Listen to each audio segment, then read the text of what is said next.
You know, as I travel around the Army and I look at what we've accomplished over the past 7 years at war, it's clearer and clearer to me that it is our non-commissioned officer corps that is providing the glue that's not only holding this force together at a difficult time, but enabling us to accomplish the near impossible every day. And that's why next year we will celebrate their contributions to our Army. Nick Chabrea, Chairman of the AUSA Council, nice to have you here. And also to all my international colleagues, great to see you here. And I would recognize one who is also an old battle buddy, General Nazir Abadi, who is the Vice Chairman of the Iraqi Armed Forces. Thank you for what you and your courageous Army is doing there in Iraq.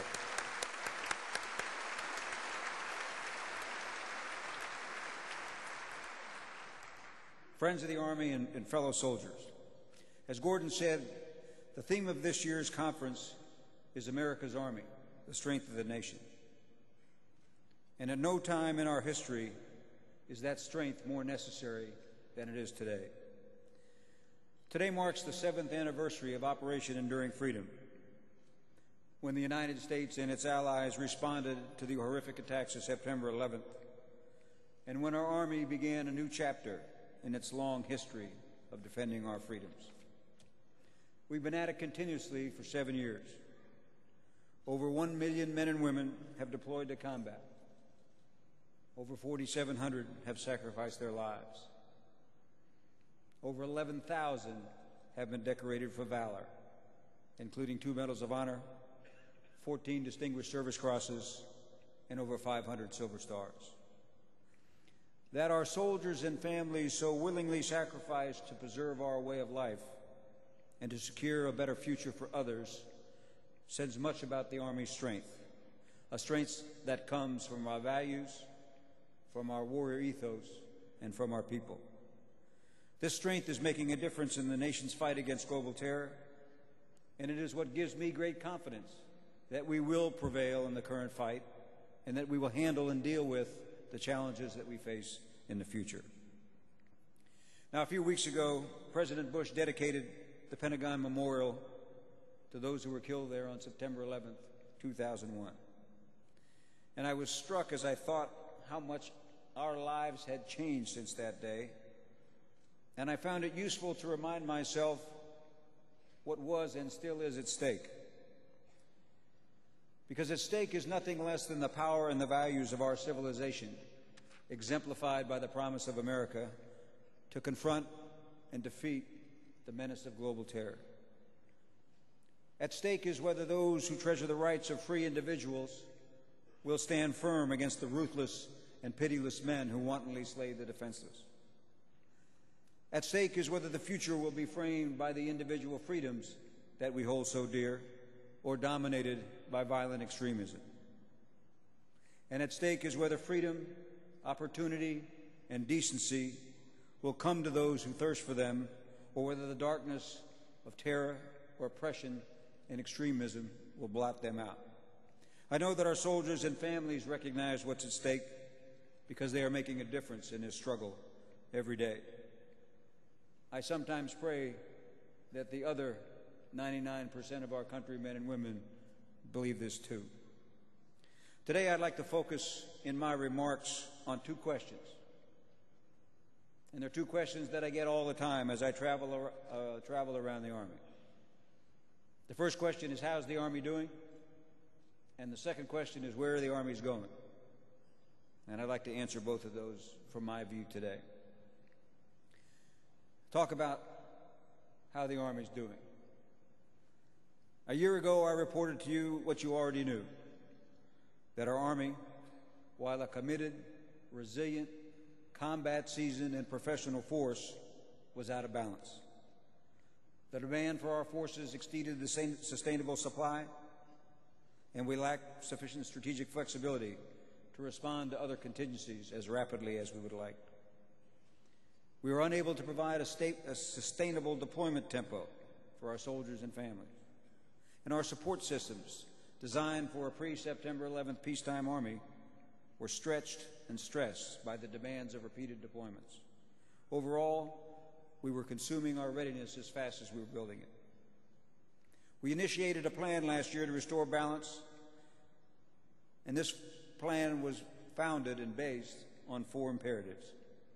We said that we had to sustain our soldiers and families, that we had to continue to prepare soldiers for success in the current conflict, that we had to reset them effectively upon their return, and that we had to continue to transform ourselves for the demands of the 21st century.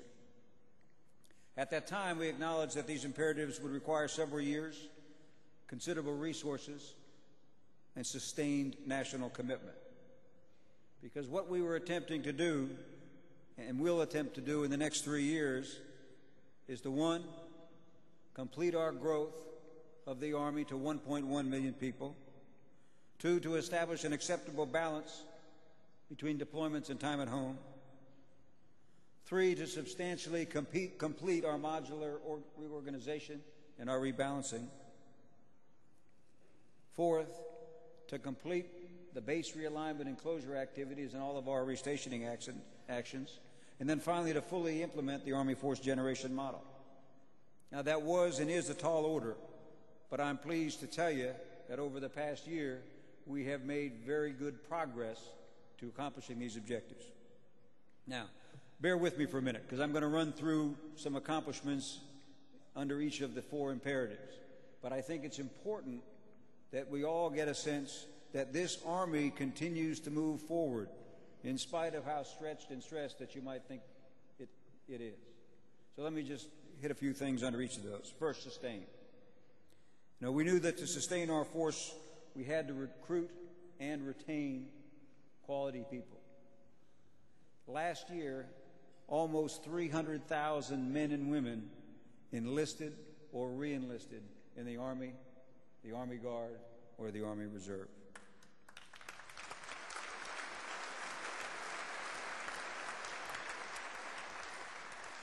To help offset our growing requirements for field-grade officers, we offered retention incentives to captains.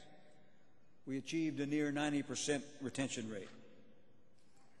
We recognized that we were asking our families to bear a significant burden. And last October, we unveiled the Army Family Covenant.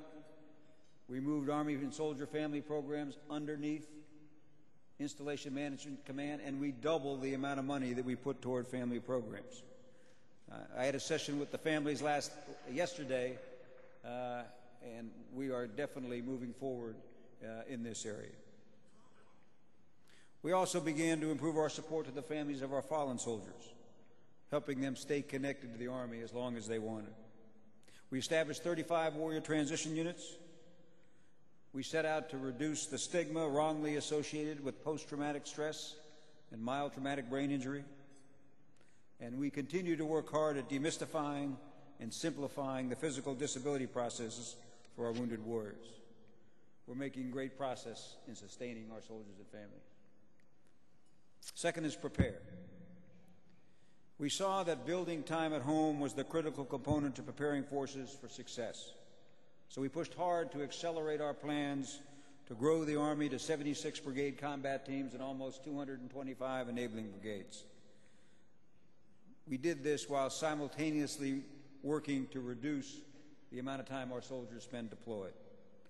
Your national leadership, the President and the Secretary of Defense, supported both of these initiatives, and their decision to accelerate the growth of the Army by 2 years and to reduce deployments from 15 months to 12 months will begin to reduce the strains that we're seeing on our forces. We've also received great support to provide our soldiers with the best equipment and technology available. Last year, we fielded over 1 million items of new equipment to our deploying soldiers, including over 6,500 MRAP vehicles, providing our soldiers with the best capabilities available. We also continue to make improvements at both the home station and at our combat training centers in our training programs. And the innovation and resources that we've put into these have combined to increase the realism of our irregular warfare training, and at the same time we are beginning to reset our combat training centers for conventional operations. So we continue not to flinch in our commitment to ensure we send well-trained, well-equipped soldiers in harm's way. Third element was reset. And 7 years of combat has taken a toll on our people and our equipment. And our ability to reset our forces effectively will be a significant determinant in our ability to sustain this force for the future. Over the past year, we reset over 125,000 major end items of equipment, and we intend to sustain this pace for as long as we have substantial forces deployed. We also recognized that we needed to standardize our reset procedures, and then we initiated a reset pilot for 13 units. During this pilot, units spend their first 6 months for the active force or 12 months for the reserve force following their deployment with no readiness expectations and with no Army-directed training, so that the units can focus on reorganizing, education, property accountability, services, and on reconnecting with their families. At the end of this 6 to 12-month period, we intend to fill the units with sufficient personnel and equipment so they can begin training for the next mission. Given the very positive feedback so far, we plan to extend this program to 20 units in the next year and to all resetting units by 2011. I can't overstate the importance of resetting units and rebuilding their readiness in a deliberate way. It's the difference between having a hollow force and one that's truly ready for future contingencies. And I do believe that an effective reset process will become the cornerstone of an expeditionary army. And lastly, transform. And I'll remind you that our transformation remains a holistic effort to adapt how we fight, train, modernize, develop leaders, and support and station our soldiers, families, and civilians. We're on path to our goal of growing the Army by 1.1 million soldiers by 2010. And we've now converted almost 85% of our units to modular formation, and we're 60% through the rebalancing to skills required for the 21st century. That is the largest organizational transformation of the Army since World War II, and we've done this while fighting 2 wars. We also recently altered our future combat systems fielding strategy to accelerate delivery of some advanced technologies developed for that systems to our infantry brigade combat teams. And we unveiled the first non-line-of-sight cannon, the first of a common chassis man-ground vehicles that will become the basis for the brigade combat teams of the future combat system that we will begin fielding in 2015. We published the first update to our capstone doctrine since September 11th. We intend this to help chart our way ahead. And FM3 operations includes a new operational concept for full spectrum operations, where commanders simultaneously apply offense, defense, and stability operations to seize and retain the initiative and achieve decisive results. I believe that this doctrine, this manual, is an important but not a final step in a process that will continue our transformation into the future. We also made Training and Doctrine Command responsible for leader development, and we will soon release FM7, Training for Full Spectrum Operations, to provide a framework for thinking differently about how we train an expeditionary force. We continued our efforts to operationalize the reserve components, to more systematically build and sustain readiness and make deployments more predictable for soldiers, families, and employers. While we have more to do, I believe that we are closer to a truly total force today than at any time in my service.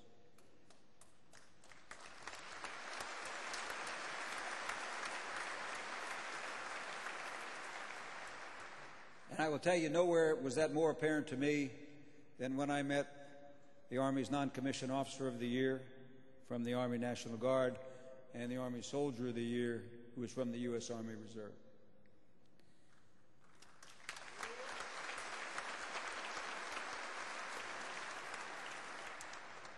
Finally, we recognize that most of our institutional systems, personnel, education, training, healthcare, procurement, family support, were designed to support a pre-September 11th Army.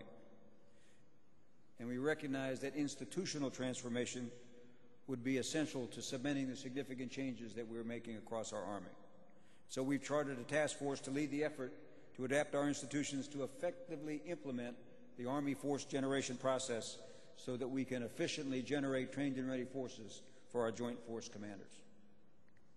So sustain, prepare, reset, and transform. We are moving forward. And I think we are well on a path to bringing ourselves back into a state of balance. But there are still a few tough years ahead. And it's going to take us next year and probably the year after till we start seeing the type of flexibility in our personnel and equipment systems that we're used to. But for the first time, I'm starting to see daylight. And I see how the plans that we have put in place can move us over the next 3 years to a position of balance so that we can continue to prepare for the uncertain future. Now, let me shift gears for a second, and let me start talking a little bit about how we see that future and answering the question, where are we going? And frankly, I see the main challenges that I face during my tenure as chief is to first get us back in balance, and second, to prepare for the future. And that is not something that is new to me. Every chief has the responsibility to leave his successors with an Army that is leaning forward for the future. I'd also remind you that our transformation is on a very good track. We are moving in the right direction. But transformation is a journey. And we will continue to evolve as we continue to look and see how the future security environment will cause us to continue to adapt. FM3 is a great start, but to remain the best Army in the world, we must continue to look forward and adapt. In Iraq, we used to say, if you're not going forwards, you're going backwards. And we need to keep moving forwards. To do this, we have to continue to think and talk about the future security environment and about the character of future conflict so that we can continually evolve our thinking and adapt. Why is that important? Because we believe that we are at war with a global terrorist network and that the emerging global trends will only exacerbate that struggle, and it will lead us to a period of what I call persistent conflict. I also believe that the United States and our allies will be increasingly confronted with complex and unanticipated challenge to both our national and to our collective security. And while these conflicts will be waged in each physical domain, air, land, and sea, I believe they will increasingly be struggles between, among, and for the allegiance of people. 21st century conflict, therefore, will primarily be conducted, won, and ultimately concluded on land. It follows then that land power, the ability to achieve decisive results on land, will remain central to any national security strategy. And to be successful in this environment, our land forces, the Army, the Marine Corps, and our Special Operations Forces, supported by our air and naval forces, must be capable of conducting full-spectrum operations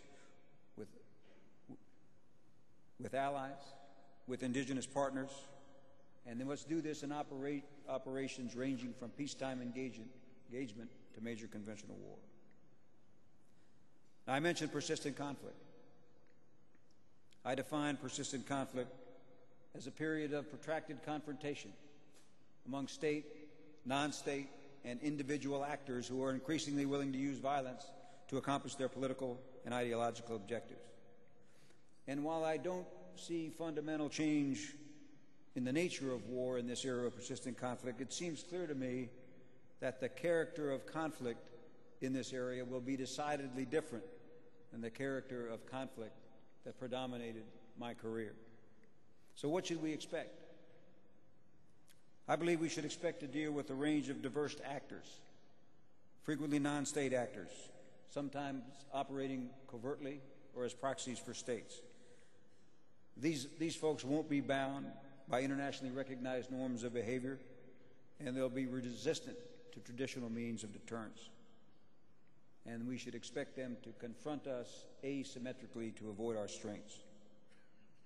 We also should expect to deal with what I call hybrid threats, diverse combinations of irregular, terrorist, and criminal capabilities that will be resilient to attack by conventional capabilities.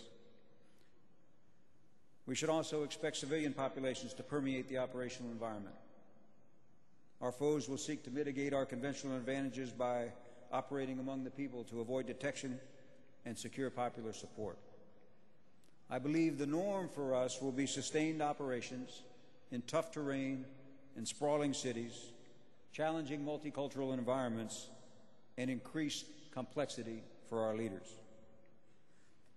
I believe conflicts will become more unpredictable, arising suddenly, expanding rapidly, and continuing for uncertain durations in unanticipated and in austere locations.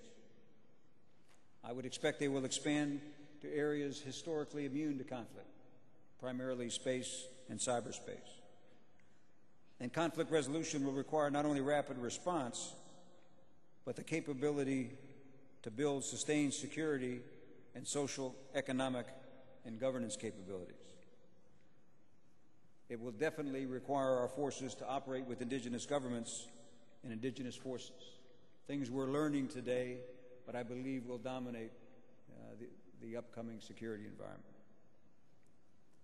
Telecommunications technologies ensure that global coverage will occur for every one of our local conflicts, and this offers the potential for spillover and the concomitant regionally destabilizing effects. And since the means of violence will no longer be in the hands of state actors, military forces alone will be insufficient to establish the conditions for lasting stability, thus requiring the integration of interagency and intergovernmental capabilities for success. Now, as I look at the conflicts that we're seeing around the world, I'm drawn to the Israeli-Hezbollah conflict in 2006, and I believe that conflict illustrates a number of these emerging characteristics. The conflict pitted Israel against a terrorist group and a non-state actor, Hezbollah, that was operating inside another state, Lebanon, and supported by yet another state, Iran. And Hezbollah embedded themselves in the population, employed modern civil technology and advanced military weaponry, which they combined with IEDs and other asymmetric techniques, and they basically denied the Israeli forces their objectives. So as we look to the future, it became increasingly clear to us that the precise requirements for land forces will continue to evolve throughout the 21st century, and that we need to sharpen our thinking to continue with the development of our Army. The emerging character of conflict that I just discussed seems to point to several distinct qualities that I believe land forces must possess in the foreseeable future, and I'll talk about 6. First of all, land forces must be versatile, because versatility acknowledges that we will only be about right in predicting the future. Versatility and versatile forces will enable us to respond to the future as it actually presents itself. Versatile forces are multi-purpose and can accomplish a broad range of tasks, moving easily across the spectrum of conflict as the situation demands. The versatility in our modular organizations, supported by full-spectrum training and adaptable equipment, are exactly the kind of things we need to prepare us to deal with a wide range of unpredictable threats. Second, we must be expeditionary. And the dynamic and global character of this conflict requires the ability to rapidly respond to unanticipated conflicts and to be ready to fight upon arrival. So our land forces must be expeditionary. They must be organized, trained, and equipped to go anywhere in the world against any adversary to accomplish any mission. To do this, we need a flexible force generation model that can generate forces to both meet the demands of current operations and to hedge against contingencies. This type of model can ensure that we have sufficient forces that are readily available to respond to a range of missions and also to sustain our responses over the long haul. Land forces also require an expeditionary mindset. Soldiers and leaders confident and competent enough to quickly adapt and function effectively in any environment. And I will tell you, I saw this mindset in play when I visited the 3rd Brigade, 10th Mountain Division, who just had their mission changed from Iraq to Afghanistan. And what I saw was quiet professionals who understood the magnitude of their task but were uncowed by it. Third, we need agile forces. Agile forces have the capability to adapt quickly to exploit opportunities in complex environments. An agile force requires not only agile units, but also agile minds and institutions. Our leaders must possess the mental agility to react quickly and appropriately to changing situations in complex environments. And our agile leaders and units must be supported by agile institutions. Once a mission is defined, our institutions must rapidly adapt by adjusting training, manning, and equipping priorities to ensure units have both the physical and the mental tools necessary to succeed. Without institutional agility, we won't succeed, and we have some work to do here. Fourth, our forces must be lethal. Our core competency is to apply lethal force to defeat our enemies. That's why they send us in. And lethality in this area requires the ability both to mass effects to defeat enemy forces and to precisely apply lethal and non-lethal effects in stability operations. Such lethality requires not only precision weapons, superior intelligence, and situational understanding, but leaders with an offensive mindset. Mindset that allows them to see opportunities in challenge and that has the courage to take action. Fifth, our forces need to be sustainable. Sustainable because neither the duration nor the character of military campaigns is predictable. And our land forces must possess campaign capabilities to sustain operations as long as necessary to achieve our national objectives. They must have the logistical capability to conduct operations over extended periods while presenting a minimal footprint to reduce the exposure of our support forces. And reducing demand through increased equipment reliability, fuel efficiency, battery longevity, and other technological advances will not only improve our sustainability, but it will improve our performance. And sustaining long-duration missions also demands that we continue transforming our reserve components to an operational force with predictable and assured access to their capabilities at sustainable levels. We've made great progress here, but we have more work to do. And lastly, we must be interoperable. And when I say interoperable, I'm talking well beyond the capability to operate on the same radio frequencies and utilize the same caliber ammunition. Land forces must be interoperable with all of the other elements of national power. The exceptional planning and organizational capabilities and experience of our land forces ought to be considered a national asset. Land forces can use their skills to integrate the efforts of the interagency, allies, and indigenous forces for mission success. Now, we need to work collectively across our government to start building some of these capabilities into our government so that we can continue to make progress in the types of operations like we're facing in Iraq and Afghanistan. Now, in an era of persistent conflict, land power will be indispensable in achieving lasting and decisive results for our nation. Versatile, expeditionary, agile, lethal, sustainable, and interoperable forces will be essential to providing the prompt, sustained, and dominant responses across the spectrum of conflict that will be necessary for our security in this environment.